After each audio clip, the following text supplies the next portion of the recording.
പൊന്നാരെ പോത്തോ കതിജാന്റെ പരിയത്തെ പരിപാടി ആണുങ്ങൾക്ക് മാത്രമുള്ളതാണ്. അല്ലേലും പണി പാറലൊക്കെ പെണ്ണുങ്ങൾക്കാണല്ലോ. നാട്ടിലെ വീട്ടിൽ എന്തെങ്കിലും തിന്നാണ്ടെങ്കിൽ അത് മൊത്തം ആണുങ്ങൾക്ക് കേട്ടോ. നിങ്ങൾ ആണുങ്ങൾ കിടന്നും പലർന്നും തിന്ന ബാക്കി കാര്യം ഞങ്ങൾക്ക് പോച്ചക്കം കൊണ്ട് വേണ്ടി വരില്ല. അതുകൊണ്ട് എനിക്കിന്ന് ചോറ് വേണം. പോവല്ലേ പോത്തുവോ? ചോറിട്ടാളെ വയ്യ എനിക്കറിയാം. ഓണമ്മായിമ്മ മരിച്ച തലയിൽ നാട്ടിൽ മൊത്തം പല ആളുകളോട് പറഞ്ഞു. ഇന്നോടോട് പറഞ്ഞില്ല കുരിപ്പ്. എനിക്കുണ്ട് അമ്മായിമ്മ ഇന്നോ നാളെ വെച്ചിട്ട് അതും മരിച്ചു. ഞാൻ ഓളോടും അറിയില്ല. 2 പച്ചങ്ങൾ ചോദിച്ചപ്പോ പണ്ടാറ് മൈമീന്റെ കയ്യിനുണ്ട് വേറെ ചെപ്പൊക്കെ നോക്കിയൊന്ന് കൊടുത്തപ്പോഴല്ലേ ഓൻ JCB കോരിണമാർക്ക് ചോറിനൊക്കെ കോരിട്ടത്. ചെമ്പ് കുറച്ച് ചെറുതായി പോയി, കുറച്ച് വലുതെടുത്താൽ മതി. അങ്ങനെ നോക്ക് കുറച്ച് പണി എടുക്കാനേ. ചോർക്ക് കൂടി കൂടി വരാളോടി. പാത്ത അന്നും ചോർക്കാണ് ഇന്നും ചോർക്കാണ്. അതുകൊണ്ട് ശുക്രാക്ക് എന്നെ കല്യാണം കഴിച്ചത്.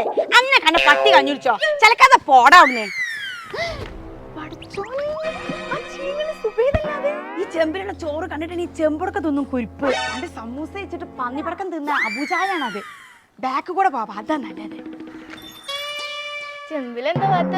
അത് ഇത്തിരി കഞ്ഞിന്റെ ഉള്ളാണ് പോത്തിന് കൊടുക്കാന്. അതിനിവിടെ പോത്തില്ലല്ലോ. ശുക്രാക്കാക്ക ശുക്ര അതിന് കഞ്ഞിവെള്ളം കുടിക്കുന്നതേ.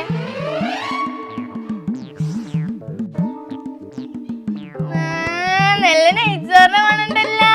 ഞാൻ മരിച്ചാൽ എനിക്ക് ചോറ് തരൂലടി.